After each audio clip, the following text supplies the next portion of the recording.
منور حسین صاحب مجھے سن پا رہے ہیں آپ؟ جی میری آواز آ رہی ہے آپ کو؟ جی آ رہی ہے. منور صاحب فرمائیے گا کہ مشرق وسطیٰ کا جو آتش فشاں پھٹ چکا ہے، تیسری عالمی جنگ کا باقاعدہ آغاز ہو چکا ہے کیا؟ دیکھیں یہ اس کی شروعات تو ہے، بیکاز جو موجودہ انٹرنیشنل سسٹم ہے جس کے بارے میں Mark Carney prime minister of Canada نے کہا تھا کہ یہ رپچر ہو چکا ہے، وہ رپچر ہونے کے بعد ہی یہ وارز ہو رہی ہیں. آج یونائٹڈ نیشن کی بارے میں خبر آ رہی تھی کہ یونائٹڈ نیشن کی جو بیوروکریسی ہے وہ ایٹ دا ورج آف کلیپس ہے اور شٹ ڈاؤن ہو جائے گا، بیکاز جو ممالک ان کو فنڈنگ دیتے ہیں وہ فنڈنگ ہی نہیں دے رہے.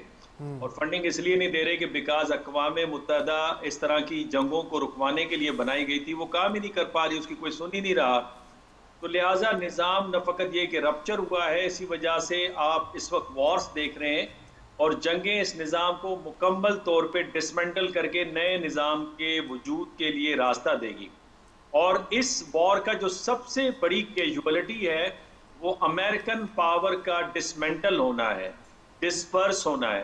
اب $1 ٹریلین کے ڈیفنس بجٹ کے ساتھ آپ ایک چھوٹے ملک کے اوپر حملہ آور ہوتے ہیں، وہ اپنے سپر اسٹرکچر کی بنیاد پر آپ کو اپنے مقاصد حاصل کرنے نہیں دیتا، جسے میں 3D آبجیکٹیوز کہتا ہوں: decapitation, de weaponization, dismantling the regime. Rather وہ چھوٹا ملک آپ کو 3 C's فنامنا دے دیتا ہے، جہاں پہ آپ کو کنفیوژن ہے، جہاں پہ آپ کو کرسنگ ہو رہی ہے، کرٹیسزم ہو رہی ہے، جہاں پہ آپ کے الائنسز میں کریکس نظر آ رہے ہیں. اور رادر ایران سکسیسفلی ڈی آکسیجنائز کر رہا ہے، آپ کو ڈسمنٹل کرتا ہے آپ کے سیکیورٹی سٹرکچر کو ریجن میں، اور ڈسپرس کر رہا ہے آپ کی وار کیپیبلٹیز کو. تو میرا خیال ہے کہ اس کا بڑی کیجوالٹی جو یونیپولیرٹی پیکس امریکانا ہے اس کا خاتمہ ہے. اور آپ دیکھیں گے کہ آکٹیگونل ملٹی پولر ورلڈ وجود میں آئے گی، اور جس کا تذکرہ میں کرتا تھا کہ ٹرائی پولر ورلڈ ہے، اور جس میں فرانس، یورپ تیسرا پول ہے جو بلرڈ تھا، لیکن اب اس کی باؤنڈری لائنز بھی بڑی واضح ہو رہی ہیں، جہاں پہ آپ دیکھ رہے ہیں کہ یوکرین سے لے کر غزہ اور غزہ سے لے کر ایران وار تک ان کے اختلافات بالکل سامنے ہمیں نظر آ رہے ہیں. تو تیسری جنگ عظیم تو نہیں کہیں گے آپ، لیکن اس کا آغاز ہو گیا ہے، اور dismantling of the existing Pax Americana system جو ہے وہ واضح طور پر ہمیں نظر آ رہا ہے. منور صاحب یہ بھی فرمائیے گا کہ اب آیت اللہ خامنہئی صاحب کو شہید کر دیا گیا، تمام اعلیٰ عسکری قیادت کو شہید کر دیا گیا، علی لاریجانی کو شہید کر دیا گیا، تو ایران کے لیے یہ جو شہادتیں ہیں، اب اسپیشلی جو علی لاریجانی کی شہادت ہے، یہ کیا موڑ لائیں کہ یہ کتنی نقصان دہ ہیں؟ دیکھیں جب آیت اللہ شہید متحری بہت بڑا فلسفے میں نام تھا، اور علی لاریجانی ان کے داماد تھے شہید متحری کے. اور میں اپنے مسلمان ینگسٹرز اسٹوڈنٹ سے ہمیشہ کہتا ہوں کہ وہ شہید متحری کو ضرور پڑھیں. جہاں پہ وہ ویسٹرن فلسفر جوڈ ہارمن کو پڑھتے ہیں، غالباً ان کو ویسٹرن فلسفی اتنی بہتر سمجھ نہیں آئے گی جتنی آپ کو علی شریعتی وہ پڑھ کے سمجھ آئے گی. اسی طرح سے علی لاریجانی بھی فلسفے میں بہت آگے تھے، ایڈوانس تھے، لرنیڈ پرسن تھے، لبرل تھے، اور وہ بات چیت کے ذریعے مسئلوں کو حل کرنا جانتے تھے اور چاہتے تھے. اسرائیل کا انہیں ٹارگٹ کرنے کا مقصد یہ ہے کہ اس ریجن میں کیوس ہو، اور کیوس ریجن کی حکومتوں کو ڈیسٹیبلائز کرے گی، بیکاز عوام اس وقت بھپری پڑی ہے غزہ وار کے اوپر اور پھر ایران کے اوپر. تو لہٰذا اگر کیوس ہوگا تو ان کا جو گریٹر اسرائیل کا جو خواب ہے وہ شرمندہ تعبیر ہو پائے گا. لیکن ایک بات یاد رکھیں، ایران کی جو مضبوطی کا راز ہے وہ ان کا سپر اسٹرکچر ہے. اور جب میں سپر اسٹرکچر کی بات کرتا ہوں تو ان میں ان کی سویلائزیشنل ہسٹری، اور دوسرا ان کا اسلامی نظریہ، جس کو آیت اللہ خمینی نے ری انوینٹ کیا تھا، ری انٹرپریٹ کیا تھا، جس کو آپ پولیٹیکل اسلام کہتے ہیں. اسلامک جتنے بھی انسٹیٹیوشنز ہیں، یہ حج ہے، یہ جمعے کی نماز ہے، یہ گیدرنگ ہے، اس کا مقصد یہ ہے کہ مسلمانوں کے مسائل کو وہاں پہ حل کرے، جس سے اس وقت جو گلف ممالک تھے وہ اس کی مخالفت کر رہے تھے، لیکن آج اس کی ضرورت سمجھ میں آتی ہے. اب اس جنکچر پہ آیت اللہ خمینی سے پوچھا گیا کہ شہید متحری شہید ہو گئے، شہید رجائی شہید ہو چکے ہیں، تو کیا ایران کمزور ہو گیا ہے، کیا رجیم کمزور ہو گئی ہے؟ تو انہوں نے جواب دیا تھا کہ متحری کے جانے سے اللہ تو یہاں سے نہیں چلا گیا، رجائی کے جانے سے خدا کی موجودگی تو ہے، اور خدا کی موجودگی ہی اصل ہماری فتح ہے اور اصل یہی امریکہ کی شکست ہے. پھر خود آیت اللہ خامنائی کا یہ کہنا کہ ہماری زندگی برف نما ہے, اس نے پگھلنا ہے, ختم ہونا ہے, تو کیوں نہیں اس کا سودا ہم اللہ کے ساتھ کر لیں. اور پھر آپ اس سے اندازہ کیجئے کہ خمینی صاحب نے ایک موقع پہ یہ کہا تھا کہ اگر امریکہ حملہ کرتا ہے اور ہم شہید ہو جاتے ہیں تو کیا ہی اس سے بہتر زندگی ہمیں نہیں ملے گی شہادت کی؟ کیا اس سے بہتر ہمیں لباس شہادت کا نہیں ملے گا جو اس لباس سے بہتر ہے؟ اب جس کے پاس یہ سپر سٹرکچر موجود ہو اس کو آپ کیسے شکست دے سکتے ہیں؟ آج آپ کربلا کو شکست نہیں دے پائے, آج آپ ہر کے کانسیپٹ کو شکست نہیں دے پائے. آپ خود یونان میں جو اسپارٹینز تھے, 300 اسپارٹینز نے پوری پرشین امپائر کو روکے رکھا تھا اور گریس میں داخل نہیں ہونے دیا تھا, آج آپ اس کو یاد نہیں رکھتے. تو میرا کہنے کا مقصد ہے کہ شجاع, بہادری انسانی تاریخ کے بہترین اقدار ہیں, اور اس کے ساتھ ساتھ جو مذہبی عقائد ہیں, جو نظریہ ہے جو آپ کو جوڑے رکھتا ہے, یہ اصل طاقت ہے. اور اس کا مقابلہ ہو رہا ہے وار مشین سے جس کا بجٹ $1 ٹریلین کا ہے, جہاں جیرالڈ فورڈ ہے, جہاں پہ ابراہم لنکن ہے, جہاں پہ Harry S Truman aircraft carrier آ رہا ہے. لیکن آپ دیکھ رہے ہیں کہ انہیں واپس لوٹنا پڑ رہا ہے اور ان کی شکست سامنے نظر آ رہی ہے. آپ میکسیمم یہی کر سکتے ہیں کہ لیڈرشپ کو آپ شہید کریں گے. اب اس سے ہوگا کیا؟ اس سے زیادہ ہارڈ لائنر لیڈرشپ آئے گی.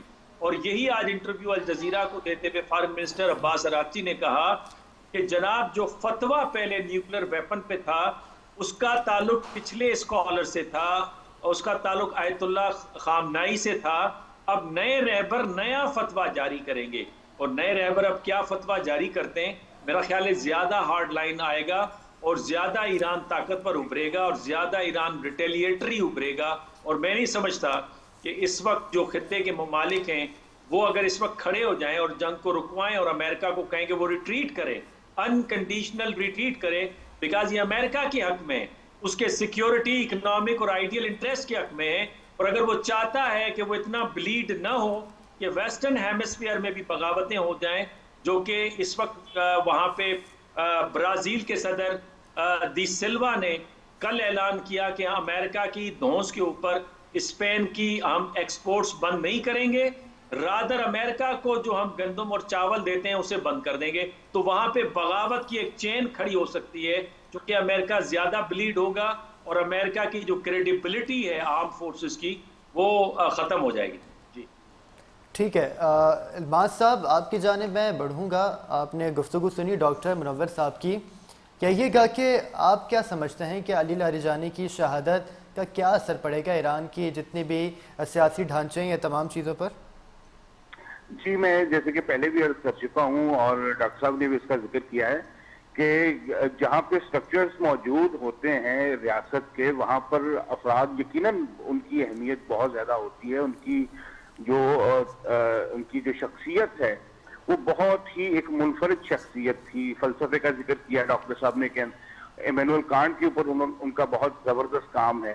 اتنی زبردست شخصیت تھی جو کہ میں سمجھتا ہوں کہ جو ہارڈ لائنر اور ان کے جو پروگریسو لوگ تھے ان کے درمیان ایک برج تھا, اور وہ یہ چاہتے تھے کہ جو ہے وہ مذاکرات کے ذریعے جو ہے نا وہ معاملات کو حل کیا جائے. اب یہ مجھے سمجھ نہیں آ رہی کہ امریکن اور اسرائیل کی اسٹریٹجی کیا ہے کہ وہ اس تمام لیڈرشپ کو ایلیمینیٹ کر رہے ہیں جو جہاں پر لچک موجود تھی. ٹھیک ہے, اب جو نئی لیڈرشپ آئے گی جیسا کہ ڈاکٹر صاحب نے بھی ذکر کیا ہے, وہ کیا نیا فتویٰ دیتی ہے. میں بطور اسٹوڈنٹ آف انٹرنیشنل پالیٹکس مجھے تو اس کے علاوہ اور کوئی سلوشن نہیں نظر آتا. اگر میں ایران میں بیٹھا ہوں تو میرے پاس جو ہے وہ نیوکلیر ہونے کے علاوہ کوئی آپشن نہیں ہے. اور ونس ایران اپنے آپ کو ایک نیوکلیر اسٹیٹ کے طور پہ جو ہے وہ ڈکلیئر کر دیتا ہے تو پھر اس پورے ریجن کی جو پاور ڈائنامکس ہیں وہ چینج ہو جائیں گی. تو میں یہ سمجھتا ہوں کہ افراد یقیناً ان کی اہمیت ہوتی ہے, بہت اثر رکھتے ہیں, ان کا کرزما ہوتا ہے, لیکن جہاں پر سٹرکچرز موجود ہیں ایران کے سٹرکچر میں جو ریلیجس ایلیمنٹ ہے وہ بہت امپورٹنٹ ہے. ٹھیک ہے, آئیڈیالوجی کو آپ ڈیفیٹ نہیں کر سکتے, آپ افراد کو منہا کر سکتے ہیں, ان کو ڈیکیپیٹیٹ کر سکتے ہیں, لیکن آئیڈیالوجی کو آپ ختم نہیں کر سکتے. تو میں ایز اے اسٹریٹجی میں نہیں دیکھ رہا کہ ایران کے جو لوگ ہیں, جو ان کی اسٹیبلشمنٹ ہے, جو پاسداران ہیں, ان کے رویے میں کوئی تبدیلی آئے گی. ان کے جو اسٹریٹجک گولز ہیں وہ اس کی طرف آگے بڑھیں گے. اور میں نے جیسے کہ پہلے بھی ذکر کیا کہ اب جو جنگ ہے وہ اپنے اگلے مرحلے کے اندر, یعنی کہ ایسکیلیشن جو ہے وہ نیکسٹ لیڈر کے اوپر چلے گئی ہے. یعنی کہ اسرائیل کی طرف سے اب انرجی کی جو فیسلٹیز ہیں ان کو نشانہ بنانا شروع کر دیا ہے. اگر اس کے رسپانس کے اندر انرجی فیسلٹیز کو جو اٹیک کیا گیا تو یہ بہت زیادہ خطرناک ہوگا ریجن کے لیے بھی اور انٹرنیشنل جو اکنامک سچویشن ہے اس کے لیے بھی. الماس صاحب, ساتھ ہی یہ بھی فرمائیے گا کہ اگر دوسری جانب ہم امریکہ کی بات کرتے ہیں تو کیا آپ کو نہیں لگتا کہ واضح حکمت عملی کے بغیر جنگ میں داخل ہونا, اسپیشلی مشرق وسطیٰ میں, امریکہ کے اثر و رسوخ کو کمزور کر سکتے ہیں آنے والے وقت میں, یا کر دیا ہے؟ میں سمجھتا ہوں کہ آلریڈی ہو چکا ہے. آپ نے ٹرمپ کی جو فرسٹریشن ہے وہ اگر آپ نے دیکھی ہے, وہ واشنگٹن کے اندر اس وقت بے چینی ہے کہ وہ جو ان کے اہداف تھے, جو کہ میں نہیں سمجھتا کہ وہ کلیئر اہداف تھے, وہ یہ سمجھ رہے تھے کہ جیسے کہ وینزویلا کے اندر انہوں نے جو آپریشن کیا ہے اسی طرح ایک آپریشن کر کے شارٹ ٹائم جو ہے وہ ہم ٹاپ لیڈرشپ کو ایلیمینیٹ کریں گے اور اس کے بعد جو ہے وہ نیچے ایک ریوولٹ آئے گا اور رجیم چینج ہو جائے. وہ مقاصد تو پورے نہیں ہوئے ہیں. دوسرا ان کا اگر ہم مقصد دیکھیں تو وہ ان کی ڈی ویپنائزیشن, جیسے کہ ڈاکٹر صاحب نے بھی ذکر کیا, تو وہ تو ان کی ملٹری جو کیپیبلٹی ہے وہ اپنی جگہ موجود ہے. وہ اسٹرائک کر رہے ہیں, اسٹرائک بیک کر رہے ہیں. جہاں تک نیوکلیر کی بات ہے, نیوکلیر کے اوپر بھی میں نہیں سمجھتا کہ ان کو کوئی بہت زیادہ نقصان پہنچا ہے. یہ ذہن میں رکھیے گا کہ 460 کلو گرام جو ہے یورینیم انٹرسٹ ان کے پاس موجود ہے, جس سے 7-8 بوم جو ہے وہ بن سکتے ہیں. تو اگر یہ کورس اس سمت میں جاتا ہے تو یہ تو امریکہ کی جو اسٹریٹجی تھی کہ جو رجیم چینج کرنا ہے, ملٹری جو ہے کیپیبلٹی جو ہے وہ ایلیمینیٹ کرنی ہے, یا نیوکلیر جو فیسلٹیز ہیں اس کو ڈسٹروائے کرنا, وہ تو کچھ بھی جو ہے وہ حاصل نہیں ہوا. اس کے برعکس اگر ہم دیکھیں تو ایران کی جو اسٹریٹجی ہے وہ بہت کیلیبریٹڈ اسٹریٹجی ہے. انہوں نے امریکن جو بیسز ہیں اس کو اسٹرائک کیا ہے, ٹھیک ہے, اور میں یہ دیکھتا ہوں کہ اگر یہ نیکسٹ لیڈر کے اوپر چلے گئی ہے یہ جنگ, تو اس کی وجہ سے امریکن جو ٹارگٹس ہیں وہ اور زیادہ جو ہے وہ ہدف بنیں گے, جس کے نتیجے میں یہ سمجھتا ہوں کہ عربوں کے اندر بھی ایک بے چینی جو ہے وہ بڑھے گی کہ ان بیسز کا بنیادی مقصد جو ہے وہ سیکیورٹی تھا, تو سیکیورٹی تو وہ پرووائڈ نہیں کر سکے. یہ بہت بڑا میں سمجھتا ہوں کہ سیٹ بیک ہے امریکن اسٹریٹجی میں اور ان کی جو پالیسی کے اندر. ٹھیک ہے ڈاکٹر منور صاحب, آپ کی جانب بڑھوں گا. سیم کوشچن ہے آپ سے کہ مشرق وسطیٰ میں امریکہ کے اثر و رسوخ کو اب کم کر سکتا ہے کہ واضح حکمت عملی کے بغیر داخل ہونا؟ جی بالکل کم ہو گیا ہے. دیکھیں نا, جب سعودی عرب کے ایکس آفیشلز بلکہ ان کے انٹیلیجنس کے ہیڈ ترکی الفیصل یہ انٹرویو دیتے ہیں کہ جب ہمیں امریکنز کی ضرورت تھی اور جب ہمارے آئل فیلڈز میں حملہ ہو رہا تھا اس وقت تو امریکنز آئے نہیں, اور اس وقت بھی ہمارے انٹرسیپٹرز نکال کر اسرائیل کی پروٹیکشن کے لیے جا رہے ہیں. قطر کے ایکس پرائم منسٹر کا یہ کہنا کہ جناب امریکنز چاہتے ہیں کہ ہم ایران کے ساتھ جنگ میں کودیں, اور جب ہم کودیں گے تو خاموشی سے امریکہ نکل جائے گا اور ہم اس جنگ میں جو ہے جلستے رہیں گے. تو یہ وہ ریئلائزیشن ہے, اور اسی وجہ سے ایک الٹرنیٹیو سیکیورٹی سٹرکچر کی بات ہو رہی ہے جسے پاکستان, ترکی, سعودی عرب نے پہلے ہی سمجھ لیا تھا, سوچ لیا تھا, اس کی طرف انہوں نے قدم اٹھا لیا تھا, اور بدقسمتی سے باقی گلف ممالک اسے نہیں سمجھ پا رہے تھے, اور اب ان کے بیانات آ رہے ہیں دیر سے. لیکن حقیقت یہ ہے کہ وہ سمجھ گئے ہیں کہ American security operators and structure in the region in کے لیے لائبلٹی ہے, ان کے لیے رسک ہے, نہ کہ سورس آف پروٹیکشن ہے. آج دوسرا بڑا خطرناک کام ہوا ہے, یہ جو پارس گیس فیلڈ کے اوپر حملہ کیا ہے, اسرائیلی اسٹرائکس ہوئے ہیں, ان کی ایئر فورس نے اسٹرائکس کیے, اور اس کے بعد ایران نے کہا ہے کہ وہ ریٹیلیشن کے اندر جو خطے کے جتنے بھی گیس اینڈ آئل کا انفراسٹرکچر ہے اسے وہ ہٹ کریں گے اور وہاں سے لوگ چلے جائیں. میرا خیال ہے کہ یہ جان بوجھ کر امریکن اور اسرائیلیوں نے کیا، بیکاز وہ ریکویسٹ کر رہے تھے اور پریشر ڈال رہے تھے سعودی عرب کو اور باقی ممالک کو کہ وہ جنگ میں کودیں. اور اگر اب ریٹیلیشن میں انفیکٹ ایران نے پہلے ڈکلیئر کیا تھا کہ وہ ان کو ہٹ کرے گا، اور اب بیرل جو ہے وہ 108 پر جمپ کر گیا ہے اس وقت، تو این ممکن ہے کہ یہ ایک قسم کی رفٹ پیدا کرے عرب اور ایران کے درمیان میں، گلف ممالک اور ایران کے درمیان میں. لیکن انہیں سمجھنا ہوگا کہ بنیادی طور پر اسرائیل یہی چاہتا تھا، جس طرح سیریا کی رجیم کو ڈسٹیبلائز کیا، ڈسٹیبلائز کرنے کے بعد احمد الشرع کے ساتھ اپنی یونٹی کو دکھایا، اور احمد الشرع نے بھی کئی بیانات دیے، لیکن پھر اگین ایکس کمانڈرز آف حزب اللہ کو لالچ دی کہ ہم آپ کو پیسے دیتے ہیں، احمد الشرع کو اب ڈسٹیبلائز کریں. اور آپ کو یاد ہوگا 2 مہینے پہلے اسرائیل کے نیشنل سیکیورٹی ہیڈ نے یہ بات کہی تھی کہ ہم آدھی رات کو جارڈن کے کنگ کو اگر کوئی حکم دیں تو وہ مانے گا، اور وہ ماننے کا پابند ہے. یہی معاملہ یکدم اسرائیل میں بھی عنقریب ہونے لگا ہے، اور ہم چاہتے ہیں کہ عراق میں بھی یہ معاملہ ہو جائے. تو وہ آہستہ آہستہ اس کیوس کے ذریعے سے چاہتے ہیں کہ یہاں پہ ان کا گرپ مضبوط ہو. سمجھنا یہ ہے، سوچنا یہ ہے کہ جو آخر میں انہوں نے علی لاریجانی صاحب نے جو خط لکھا تھا، open letter to the Muslim world, کہ نبی اکرم صلی اللہ علیہ وآلہ وسلم کی حدیث کے مطابق اگر کوئی مسلمان پکارے تو آپ پہ واجب ہے کہ آپ اس کا جواب دیں، اسے لبیک کہیں. تو کیا آپ لبیک کہہ رہے ہیں؟ آج ایران تنہا کھڑا ہے، آپ کس طرف کھڑے ہیں، ایران کی طرف یا دوسری طرف؟ تو سوچنا یہ ہے کہ اس وقت ہماری بقا کا معاملہ ہے.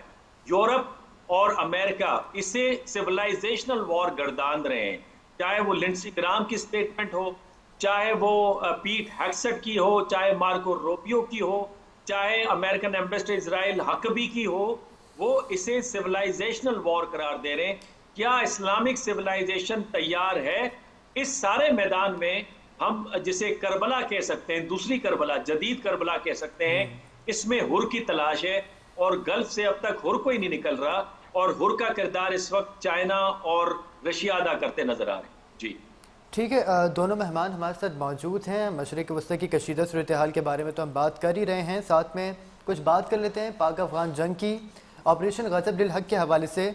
تو پاکستان کی جانب سے موقف پیش کیا گیا ہے کہ عید کے موقع پر آپریشن غضب للحق عارضی طور پر روکنے کا فیصلہ کیا گیا ہے. وفاقی وزیر اطلاعات عطا اللہ تارڑ کی جانب سے کہا گیا ہے، لیکن ساتھ ہی یہ بھی کہا گیا ہے کہ سرحد پار سے کسی بھی حملے کی صورت میں آپریشن فوری طور پر دوبارہ شدت کے ساتھ شروع کیا جائے گا.